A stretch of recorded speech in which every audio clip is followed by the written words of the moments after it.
ইরানের কাছে যুদ্ধ হেরে গত মাসেই মৌ স্বাক্ষর করেছিল মহিষ ডোনাল্ড ট্রাম্প। তার মাত্র 2 সপ্তাহ পরে আবারও ইরান যুদ্ধ শুরু করলো ডোনাল্ড ট্রাম্প এবং পরপর 2 রাত ইরানে আক্রমণ করে ইতিমধ্যেই 14 জন সাধারণ ইরানিকে খুন করেছে এই ভ্যাম্পায়ার ডোনাল্ড ট্রাম্প। এখন প্রশ্ন হলো, আমেরিকা যুক্তরাষ্ট্র যুদ্ধে ফিরে এসেছে, এটা সত্য, কিন্তু এই যুদ্ধ করে ইরানকে কি পরাস্ত করতে পারবে ডোনাল্ড ট্রাম্প, নাকি আমেরিকার সাম্রাজ্যের পতন সম্পন্ন হবে এই ইরানের মাটিতেই, হরমুজের জলেই? পৃথিবীর প্রথম সারির সকল বিশ্লেষকই মনে করছে ডোনাল্ড ট্রাম্প ইরান যুদ্ধে আবারও পরাস্ত হবে এবং আমেরিকা দেউলিয়া হবে এই যুদ্ধের শেষেই। আজকের এই নিবেদনে আমরা বোঝার চেষ্টা করব কিভাবে আমেরিকার ধ্বংস হবে এই ইরান যুদ্ধেই। তবে বিস্তারিত আলোচনায় যাওয়ার আগে আমরা বরং দেখে নিই গত রাতে মার্কিন হামলাদার বাহিনী ইরানে আক্রমণ চালিয়ে কি পরিমাণ ক্ষয়ক্ষতি করেছে। প্রথম রাতে যেখানে আমেরিকা ইরানের উপরে 80 জায়গায় আক্রমণ করেছিল, গত রাতে সেই আক্রমণের তীব্রতা বাড়িয়ে হরমুজ এলাকা সহ বিভিন্ন অঞ্চল মিলিয়ে 90টি জায়গায় আক্রমণ করেছে আমেরিকা। তার মধ্যে উল্লেখযোগ্য অবশ্যই বন্দর আব্বাস, চাবাহার, গুলিস্তান, ইরান শাহের এয়ারপোর্ট এবং আরো বেশ কিছু মিলিটারি সাইট। গুলিস্তান প্রভিন্সের একটি গুরুত্বপূর্ণ রেল ব্রিজে আক্রমণ চালানো হয়েছে, সেই রেল ব্রিজের ব্যাপক ক্ষয়ক্ষতি হয়েছে। ওদিকে ইরানের আভ্যন্তরীণ বাণিজ্যের ক্ষেত্রে অতি গুরুত্বপূর্ণ দুটি সড়ক, যে সড়ক মাশহাদ শহরকে তেহরানের সঙ্গে সংযুক্ত করেছে, সেই সড়কের দুটি গুরুত্বপূর্ণ ব্রিজে আক্রমণ চালিয়ে গত রাতেই ধ্বংস করেছে আমেরিকা যুক্তরাষ্ট্র। এখনো পর্যন্ত পাওয়া খবরে গত রাতের এই আক্রমণে ইরানের 4 জন সাধারণ মানুষ খুন হয়েছেন। আর আজ যখন মাশহাদে আয়াতুল্লাহ আলী খামেনেইর দাফন হওয়ার কথা ইরানের স্থানীয় সময় দুপুর 2:30, এই 2:30-এর পর থেকেই ইরান আরো মারাত্মকভাবে বদলা নেওয়া শুরু করবে বলেই মনে করা হচ্ছে। তবে ইরানের পক্ষে আজ সকালবেলায় যে প্রত্যাঘাত চালানো হয়েছে তার মধ্যে উল্লেখযোগ্য কুয়েতের একটি প্যাট্রিয়ট সিস্টেমের উপরে হামলা করেছে ইরান। সেই প্যাট্রিয়ট সিস্টেম আমেরিকার অন্যতম আকাশ প্রতিরক্ষা ব্যবস্থা, যে ব্যবস্থার মাধ্যমে ইরান বা অন্য কোনো দেশ থেকে আসা মিসাইলকে আকাশেই ধ্বংস করে দেয়, যে প্যাট্রিয়ট সিস্টেম, সেই প্যাট্রিয়ট সিস্টেমকে ধ্বংস করে দিয়েছে ইরান আজ সকালবেলায়। এরপর কাতারের একটি রাডার সিস্টেমকে ধ্বংস করেছে আজ আরো একবার। প্রথম যে যুদ্ধ শুরু হয়েছিল ইরানের সঙ্গে আমেরিকার 28শে ফেব্রুয়ারি, সেই প্রথম দিকটাই ইরান ধ্বংস করেছিল কাতারে আমেরিকার সব থেকে দামি AN/APS 132 রাডার সিস্টেম, যার পরিধি ছিল 5000 কিলোমিটার। সেই শক্তিশালী রাডার ধ্বংস হওয়ার পর আমেরিকা আবারও অস্থায়ী একটি শক্তিশালী রাডার স্থাপন করেছিল কাতারে। সেই আর্লি ওয়ার্নিং রাডার সিস্টেমকে আজ ইরান ধ্বংস করেছে হামলা চালিয়ে। এবং আবারও বাহরাইনের সেই 5th ফ্লিটের যে জ্বালানি সংগ্রহ কেন্দ্র, সেখানে আক্রমণ চালিয়েছে আরো একবার আজ। আপডেট শেষে চলুন এবার মূল আলোচনায় ফেরা যাক। আমেরিকা যুক্তরাষ্ট্র যদিও পুনরায় যুদ্ধ শুরু করছে ইরানে, কিন্তু এই যুদ্ধে আমেরিকার জয়ী হবার কোন রকম সম্ভাবনা নেই, বরং এই যুদ্ধে আমেরিকা দেউলিয়া হওয়ার পথে এগোচ্ছে। কিভাবে আমেরিকা দেউলিয়া হবে, চলুন সেটা এবার আমরা বুঝে নেওয়ার চেষ্টা করি। আলোচনার শুরুতেই স্বাগত জানাচ্ছি আপনাদের বন্ধু অধ্যাপক আব্দুল হালিম। চলুন এবার মেন আলোচনায় ফিরে আসা যাক। আমেরিকা সামরিক দিক থেকে সুপার পাওয়ার। পৃথিবীর 143টা দেশে মোট 800টিরও অধিক তাদের সামরিক সেনা ছাউনি রয়েছে।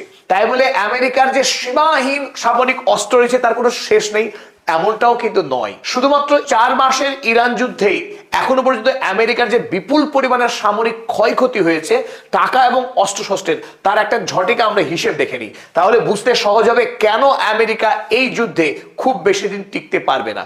তো দেখুন, আমেরিকার কাছে সব থেকে দামি যে অস্ত্র টোমাহক মিসাইল, এই টোমাহক মিসাইল আমেরিকার কাছে এখনো পর্যন্ত মোট স্টক 3100টি ছিল। আর এখনো পর্যন্ত যে যুদ্ধ লড়েছে আমেরিকা ইরানে, সেই যুদ্ধে 950টিরও অধিক টোমাহক মিসাইল খরচ করে ফেলেছে। আর যুদ্ধের প্রথম দিনই সেই ইরানের মিনাম অঞ্চলে এই টোমাহক মিসাইল দিয়েই নিষ্পাপ নিরীহ ছাত্রীদের খুন করেছিল 168 জন ছাত্রীকে আমেরিকা যুক্তরাষ্ট্র। বোঝা যাচ্ছে আমেরিকার অস্ত্র মানে নিরীহ মানুষকে খুন করা। তারপরে দেখুন MQ-9 ড্রোন, এটিও আমেরিকার অত্যন্ত শক্তিশালী একটা ড্রোন। সেই MQ-9 ড্রোন তার হাতে ছিল মোটামুটি 135টি যুদ্ধ শুরু হবার সময়। ইতিমধ্যে 24টি ড্রোনকে ইরান সাফল্যের সঙ্গে ধ্বংস করে দিয়েছে বিভিন্ন অবস্থায়। তারপরে দেখুন থার্ড ইন্টারসেপ্টর, আমেরিকার ইতিহাসে, পৃথিবীর সামরিক ইতিহাসে সব থেকে দামি, সব থেকে শক্তিশালী আকাশ প্রতিরক্ষা ব্যবস্থার নাম হচ্ছে থার্ড। যে থার্ড ব্যবস্থা যতই শক্তিশালী মিসাইল মারা হোক না কেন আমেরিকার কোন সামরিক ঘাঁটিতে, সেই মিসাইলকে আকাশেই ধ্বংস করে দেওয়ার ক্ষমতা রাখে আমেরিকার এই থার্ড ইন্টারসেপ্টর ব্যবস্থাপনা। আর এই ব্যবস্থাপনার মাধ্যমে ইসরায়েল এতদিন ধরে টিকে রয়েছে মধ্যপ্রাচ্যে। যে কোনো দেশ থেকে আসা মিসাইলের অধিকাংশই সে আকাশেই ধ্বংস করে দিতে পারে। তো দেখুন, এই থার্ড ইন্টারসেপ্টর তার কাছে ছিল 450টি। ইরান বিগত 28 ফেব্রুয়ারির পর থেকে যে পরিমাণ আক্রমণ চালিয়েছে ইসরায়েল কিংবা কাতার, বাহরাইন, কুয়েত, আরব আমিরাতের মতো দেশগুলিতে যেখানে প্রচুর পরিমাণে মার্কিন সামরিক ঘাঁটি আছে, সেই আক্রমণ সামলাতে গিয়ে ইতিমধ্যেই 290টি ইন্টারসেপ্টর খরচ করে ফেলেছে আমেরিকা। এবং এক একটা থার্ড ইন্টারসেপ্টরের দাম 15 মিলিয়ন মার্কিন ডলার। তাই এই থার্ড ইন্টারসেপ্টর তৈরি করা খুব সহজ কথা নয় সে আমেরিকার জন্যও। এরপরে আসুন থার্ড র্যাডার।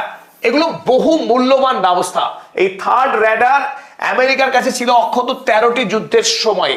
ইতিমধ্যে 4টে থার্ড চলে গেছে, ধ্বংস হয়ে গেছে। আর এই থার্ড র্যাডার ধ্বংস হওয়া মানে অনেক ক্ষেত্রেই এই মার্কিন সামরিক ঘাঁটিগুলো কোনো যথাযথ সিগন্যালই পাবে না যে সেখানে মিসাইল হামলা চালানো হচ্ছে কিনা।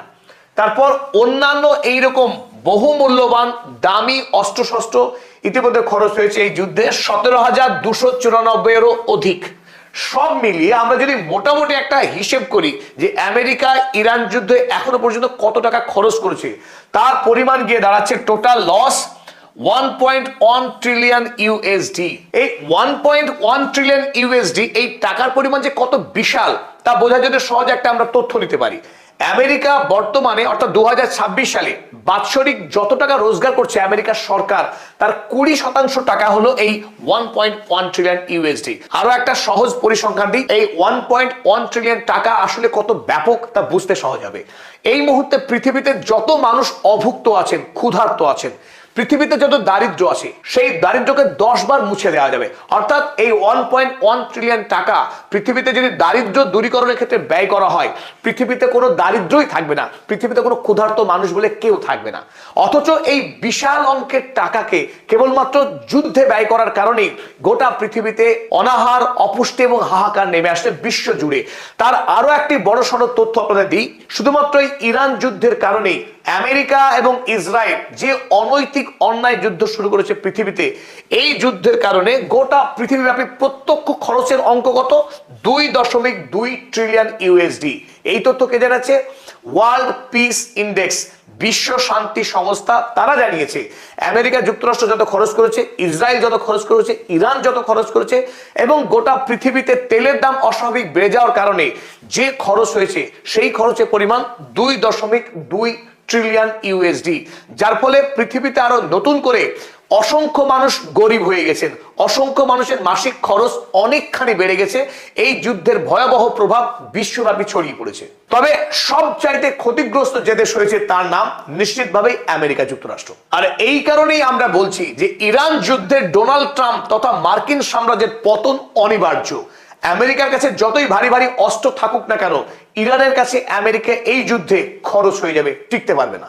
আমেরিকার সাম্রাজ্যের ধ্বংসের একমাত্র অন্যতম কারণ হবে আমেরিকার যুদ্ধ। কারণ 2000 সালের পর থেকেই 2001 সাল থেকে এক নাগাড়ে আমেরিকা যুক্তরাষ্ট্র বিশ্বব্যাপী যুদ্ধ চালিয়ে যাচ্ছে। আর এই ধারাবাহিক যুদ্ধের কারণেই আমেরিকার কোষাগার ক্রমশ ধুঁকছে। আমেরিকা যুক্তরাষ্ট্রের বর্তমানে ঋণের পরিমাণ কত শুনলে আমাদের সকলকে চমকাতে হয়। আমেরিকা যেমন পৃথিবীতে সব থেকে ধনী দেশ, অথচ এই আমেরিকার বর্তমানে 39.5 ট্রিলিয়ন ইউএসডি পরিমাণ ঋণ আছে। এই 39.5 ট্রিলিয়ন, সেই ঋণ অর্থাৎ প্রতি 1 ট্রিলিয়ন ঋণ বাড়তে আমেরিকার মাত্র সময় লাগে এখন 67.5 দিন। আপনি ধরতে পারেন 68 দিন, 2 মাস 8 দিন অতিক্রম হলেই আমেরিকার ঘাড়ে আরো নতুন করে 1 ট্রিলিয়ন ঋণের বোঝা চাপছে।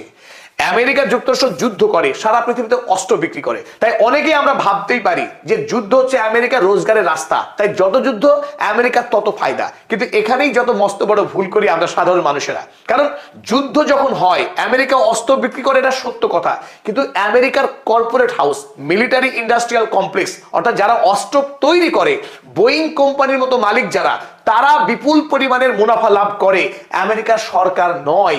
এবং এই অস্ত্র তৈরিকারী কোম্পানিগুলো তারা সরকারকে যত সামান্য ট্যাক্স দেয়, 1 বা 2%, তার বেশি নয়। তাই আমেরিকা যত বেশি যুদ্ধ করছে, লাভবান হচ্ছে আমেরিকার কোম্পানিগুলি, আর আমেরিকার সরকার ক্রমশ ঋণের সাগরে ডুবে যাচ্ছে।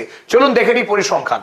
সাল 2001 সাল, সেই সময় আমেরিকা সরকার অর্থনৈতিকভাবে প্রতি বছর লাভ করছিল, লাভের পথে এগিয়ে চলেছিল। 2001 সালে আমেরিকার মোট বাৎসরিক রোজগার ছিল 1.99 ট্রিলিয়ন, প্রায় 2 ট্রিলিয়ন ইউএসডি। আর সেই 2001 সালে আমেরিকার সরকারের খরচ ছিল 1.86 ট্রিলিয়ন। দেশের সমস্ত খরচ মেটানোর পরও আমেরিকার সেই 2001 সালে সাশ্রয় হয়েছিল 128 বিলিয়ন ইউএসডি। তারপর থেকে খেয়াল করুন, 2001 সালের পর প্রতি বছর ধারাবাহিক আমেরিকার সরকারের ঋণ বাড়ছে, বাজেট ডেফিসিট হয়েছে, বাজেট ঘাটতি হয়েছে। কোন বছর আর সরকার সারপ্লাসে যেতে পারেনি, সরকারের লাভ হয়নি, ঋণ বেড়েছে পাল্লা দিয়ে। দেখুন 2002 সালে বাজেট ঘাটতি ছিল 158 বিলিয়ন ইউএসডি। 2003 সাল যখন আমেরিকা যুক্তরাষ্ট্র ইরাকে হামলা চালিয়েছে, সাদ্দাম হোসেনকে খুন করছে, সেই সময় আমেরিকার সরকারের আয়ের তুলনায় ব্যয় বেড়ে গেল কত? 378 বিলিয়ন ইউএসডি। সেই ব্যয় কিন্তু পাল্লা দিয়ে বাড়ছে। 2008 সালে গিয়ে দাঁড়ালো 459 বিলিয়ন ইউএসডি, অর্থাৎ হাফ ট্রিলিয়ন। বাজেট ঘাটতি এভাবে কিন্তু আমেরিকার প্রতি বছর বাড়তে শুরু করেছে। আর এই বাজেট ঘাটতি মেটাতে গিয়ে আমেরিকার সরকার বাজার থেকে বিপুল পরিমাণের ঋণ করতে শুরু করেছে, যে ঋণ এখন পাল্লা দিয়ে বাড়ছে। এবং 2023 সালে আসুন, 2023 সাল যখন গাজা যুদ্ধ শুরু করেছে ইসরায়েল এবং আমেরিকা মিলিতভাবে, তখন থেকে আমেরিকার সরকারের চিত্র দেখুন। 23 সালে আমেরিকার সরকার রোজগার করেছে 4.44 ট্রিলিয়ন ইউএসডি, প্রায় 4.5 ট্রিলিয়ন ইউএসডি। খরচ করেছে কত? 6.13 ট্রিলিয়ন ইউএসডি। বাজেট ঘাটতি 1.69 ট্রিলিয়ন, 1.5 ট্রিলিয়নের অধিক তার ব্যয় হয়েছে আয়ের তুলনায়। এবং 2024 এবং 25 একই অবস্থা, এই 2 বছরই প্রায় 2 ট্রিলিয়ন করে আয়ের থেকে ব্যয় বেশি হয়েছে মার্কিন সরকারের। এবং 2026 সালে আসুন, 2026 সালে এসে ইতিমধ্যেই যে কমাস অতিক্রান্ত হয়েছে, তাতে ইতিমধ্যেই 1.85, প্রায় 2 ট্রিলিয়নের কাছাকাছি অধিক ব্যয় করে ফেলেছে মার্কিন সরকার। এই কিছু পরিসংখ্যান আলোচনা করবার পর খুব সহজেই আমরা বুঝতে পারছি যে কেন 68 দিনের মাথায় নতুন করে 1 ট্রিলিয়ন ঋণের বোঝা চাপছে মার্কিন সরকারের। ইতিমধ্যেই 40 ট্রিলিয়ন ছুঁই ছুঁই। তাই যদি যুদ্ধ দীর্ঘমেয়াদী হয় ইরানে, আরো বিপুল পরিমাণের ঋণের বোঝা চাপবে মার্কিন সরকারের ঘাড়ে। এই ঋণের বোঝা আমেরিকার সরকারের পক্ষে শোধ করা অসম্ভব হবে, কারণ আমেরিকায় জনগণের উপরে ইতিমধ্যেই 40%-রও অধিক পরিমাণ ট্যাক্স চাপানোই রয়েছে। মার্কিন জনগণ এমনিতেই হাঁসফাঁস করছেন ট্যাক্সের বোঝা মাথায় নিয়ে। তাই নতুন করে ট্যাক্স বেশি করে বাড়িয়ে আমেরিকার সরকার ঋণ শোধ করবে, এটা খুব একটা হওয়া সম্ভব নয়।